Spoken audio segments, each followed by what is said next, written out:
Welcome to Video 7, Inference, the SBQ skill that earns marks. This video is different from the previous ones. We are not covering a history topic today, we are covering a history skill, specifically, the inference skill that appears in every single source-based question you will ever face in Secondary 1 history. If you have ever looked at a source, written what you see, and then lost marks, this video will show you exactly why that happened and how to fix it. By the end of this video, you will have a 3-step method, a 4-step answer frame, and a set of practice sources to build your confidence. Let's begin. This video is for any Singapore Secondary 1 history student who wants to improve at SBQ inference questions. It does not matter whether you are struggling or just want to sharpen your technique. This video will give you something useful. By the end, you will be able to define inference and explain how it differs from description. Use the 3-step inference method.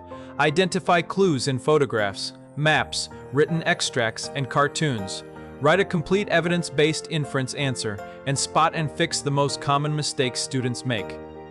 These skills apply to every SBQ in every history exam from now on.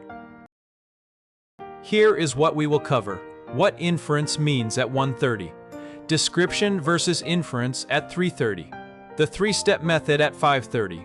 Source clue highlighting at 8. Guided practice with a worked example at 10. The SBQ practice source set at 12. Marked sample answer and common mistakes at 13:30. And the recap at 14:30. Use these timestamps to revisit any section before an exam. Let's get into it. So what exactly is inference? The word itself comes from the verb to infer, to reach a conclusion based on evidence and reasoning rather than direct statement. In history, inference means using clues in a source to work out what the source suggests, even when the source does not say it directly. Think of it like being a detective. A detective does not wait for a confession. They look at evidence, notice clues, a footprint, a fingerprint, a witness's hesitation, and draw a reasoned conclusion from those clues. You do the same thing with historical sources. You look at the source carefully, you notice a specific clue, a detail, an action, an object, a word, and you draw a conclusion about what that clue suggests about the historical situation. Inference is the movement from what you observe to what it means. Clue first. Meaning second. Evidence linking them together. The most important distinction in inference is the difference between description and inference. Let me show you this with an example. Suppose you have a photograph taken in Singapore in 1942. It shows long queues of people outside a food distribution center. A student who writes description would say, "The source shows people standing in long queues outside a building." That is accurate. It is a correct description of what is visible. But it earns very few or no marks in an SBQ because it just repeats what is already there in the source. It does not tell the examiner anything new. Now compare that to an inference answer. The source suggests that food was scarce during the Japanese occupation because it shows long queues at a food distribution center, which implies that people could not obtain enough food on their own and had to rely on government distribution. See the difference? The first answer describes what is visible. The second answer uses what is visible as a clue and explains what it means about the historical situation. That explanation, that move from clue to meaning, is inference, and that is what earns marks. Before we go further, I want to make sure you understand why this skill is so important. SBQ stands for source-based questions, and they appear in your history tests and exams throughout Secondary 1. In every SBQ, you are asked to use the source, not just read it and repeat it back. Inference questions usually look like this. What does source A suggest about something? Or, what can you infer from source B about a topic? Or, what does this source tell us about life in Singapore at this time? Every SBQ has at least one inference question. Some have more. A student who can only describe, who just says what is visible, loses marks on every single one. A student who can infer, who explains what the clue means, picks up marks that others leave on the table. Master inference and you will immediately become a stronger history student in every test and exam from now on. Now let's learn the method. Step 1 is to spot the clue. A clue is a specific detail in the source that gives you useful information. The key word is specific, not a vague general impression. A specific, concrete detail you can point to and name. For a photograph or image, clues come from the people you can see. Their expressions, their clothing, how many there are, what they are doing. They come from the objects visible in the image. They come from the setting, the location, the condition of the surroundings, how crowded or sparse it is. And they come from size and number. A dozen boats is different from hundreds of boats. For a written source, your clues come from key words and phrases, specific numbers or dates, or from noticing who is speaking and why that matters. For a map or cartoon, clues come from labels, symbols, what is emphasized or exaggerated, and what the creator chose to include or leave out. The golden rule is this: spot the clue first. Everything else, your inference and your evidence, follows from the clue you identify. Once you have your clue, step 2 is to explain what it suggests. This is where the actual thinking happens. You ask yourself, what does this clue tell me about the historical situation? What condition does it indicate? What experience or feeling does it suggest? What aspect of Singapore's history does this connect to?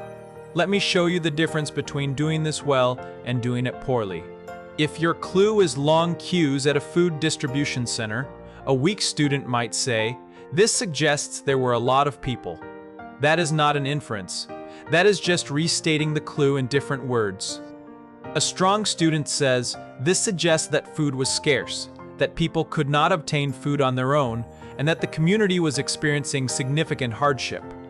That is an inference. It uses the clue as evidence to make a claim about what was happening in Singapore at that time. The key test is this: could someone who had not seen the source understand something new from your inference? If yes, you are inferring. If they would just be reading back what is already in the source, you are describing. Step 3 is to support your inference with evidence from the source. This is the step that separates a supported inference from a guess. Any student can make a claim.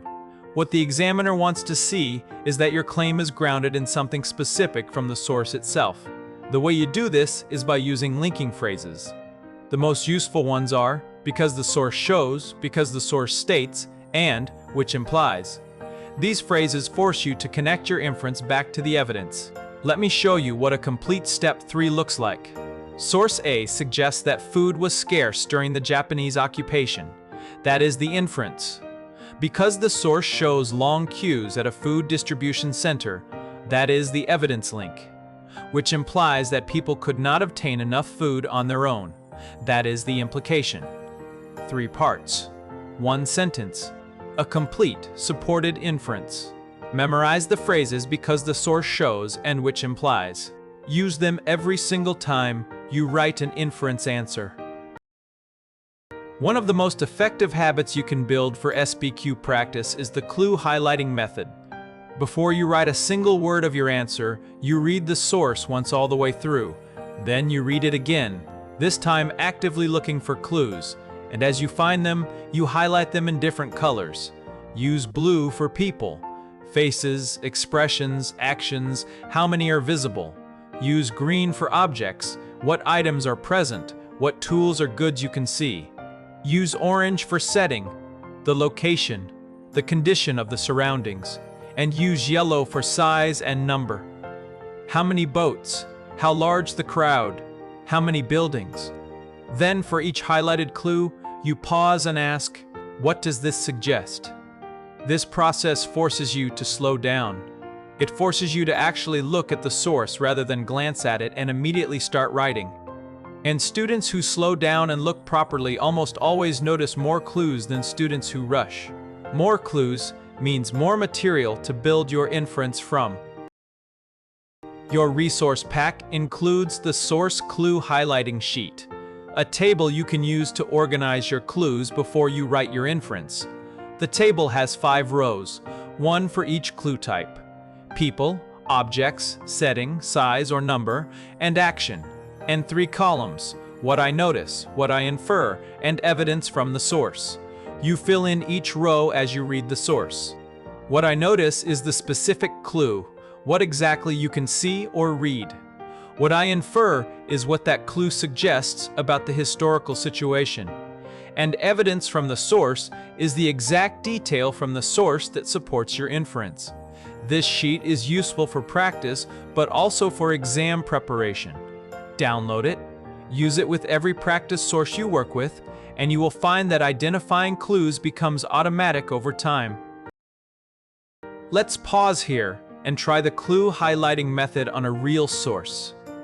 I have given you Source A, a photograph of a busy Singapore port in the 1870s, showing dozens of small boats packed closely together along the Singapore River, workers loading and unloading goods, and go-downs, warehouse buildings, lining both banks. Pause the video now. Using the 5 clue types: people, objects, setting, size or number, and action. Identify 3 specific clues from this source. Then, for one of those clues, write a complete inference using the 3-step method. Clue first, what it suggests. Second, evidence from the source. Third, write down your answers, then unpause to check. Here are the model answers. 3 clues from the source. First, people, workers loading and unloading goods.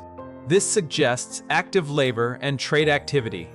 People are working, which means goods are moving, which means the port is functioning commercially. Second, size and number, dozens of small boats packed closely together. This suggests very high trading volume.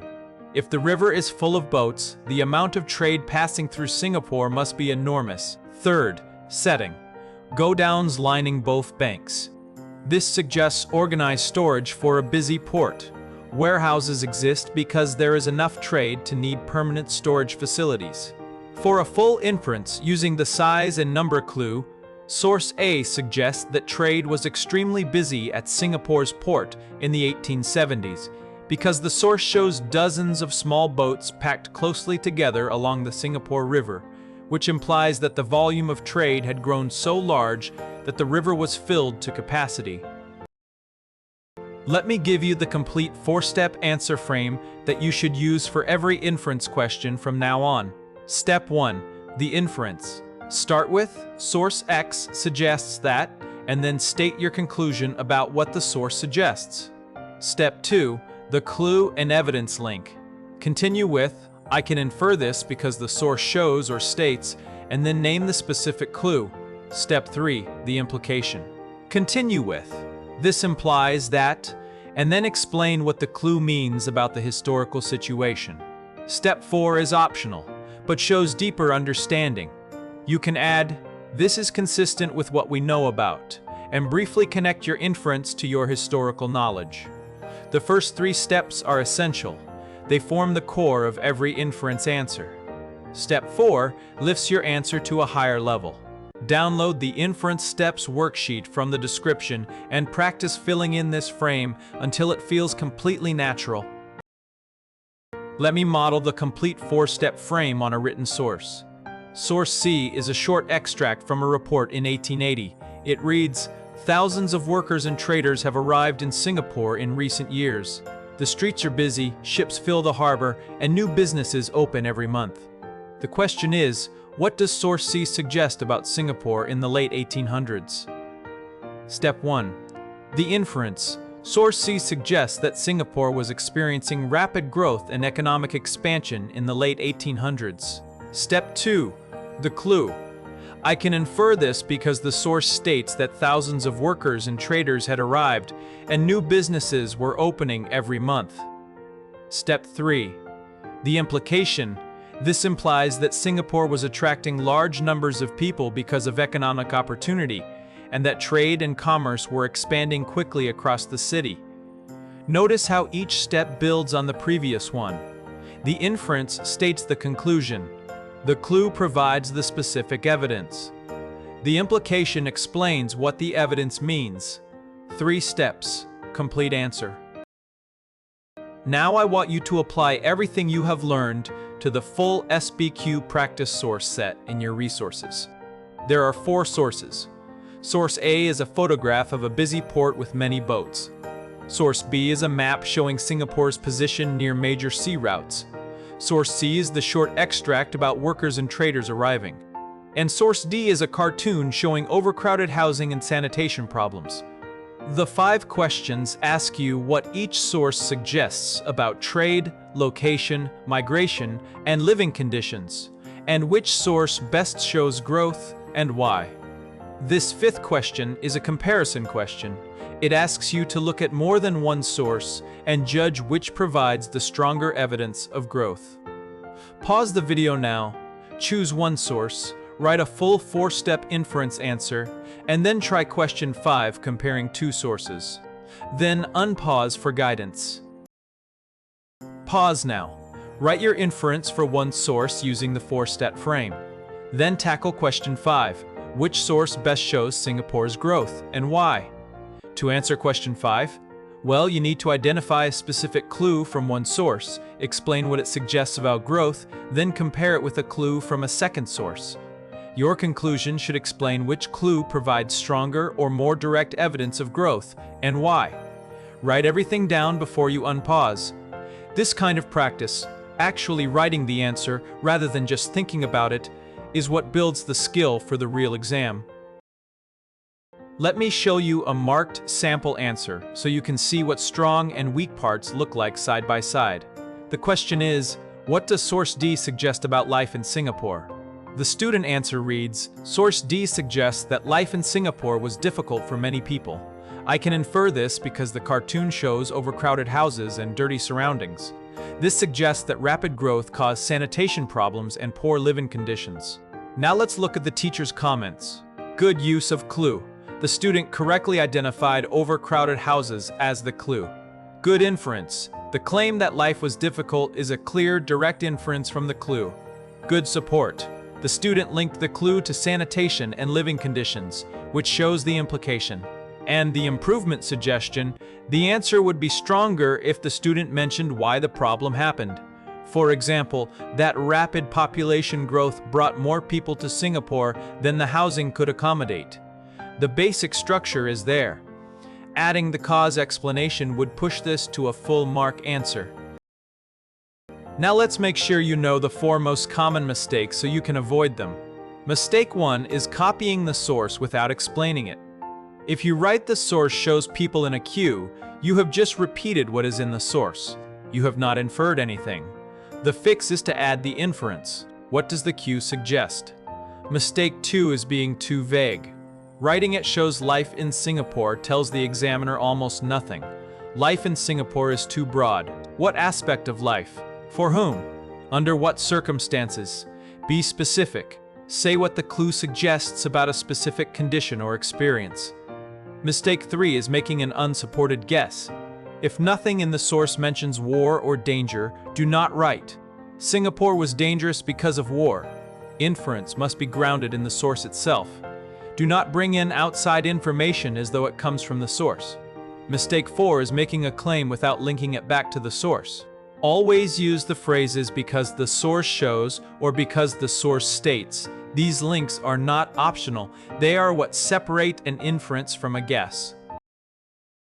Let me leave you with the one thing to memorize from this entire video: the inference sentence frame. Source X suggests that blank because the source shows or states blank, which implies or suggests that blank. 3 clauses: inference, evidence, implication. Every SBQ inference question can be answered with this frame. The specifics change depending on the source and the question, but the structure is always the same. If you practice this until it becomes automatic, until you can write it without thinking, you will never again look at an inference question and not know what to do. Download the frame from the description, write it on a sticky note, put it next to your history notes, and use it on every practice question you do from now on. Let's close with a complete recap. Inference means using clues in a source to work out what it suggests. It is not description of what you see, it is explanation of what it means. Description tells you what is there. Inference tells you what it means. The three-step method is: spot the clue, explain what it suggests, support with source evidence using the phrases "because the source shows" and "which implies." Clue types to look for include people, objects, setting, size and number, and action across photographs, maps, written extracts, and cartoons. The four-step answer frame is: source X suggests that, because the source shows or states, which implies, and optionally, a link to historical context. Common mistakes to avoid are copying the source, being too vague, guessing without source support, and failing to link your claim back to the source. Inference equals clue plus suggestion plus evidence. Use this in every SBQ question from now on. Before you go, here is what to do next. Download the source clue highlighting sheet and use it every time you practice with a new source. Fill in the inference steps worksheet to build the habit of the four-step frame. Try all 5 questions in the SBQ practice source set. Check your answers using the marked sample answer and the answer sheet. All of these resources are linked in the description. If this video helped you understand inference, please like it so more Sec 1 students can find it. Subscribe for weekly Sec 1 history videos. And leave a comment telling me which source type you find hardest to infer from: photograph, map, extract, or cartoon. I will see you in video 8. See you there. No voiceover. YouTube end screen with soft background music at 10 to 15% volume. End screen displays links to video 6, Fall of Singapore, and video 8 with a subscribe button.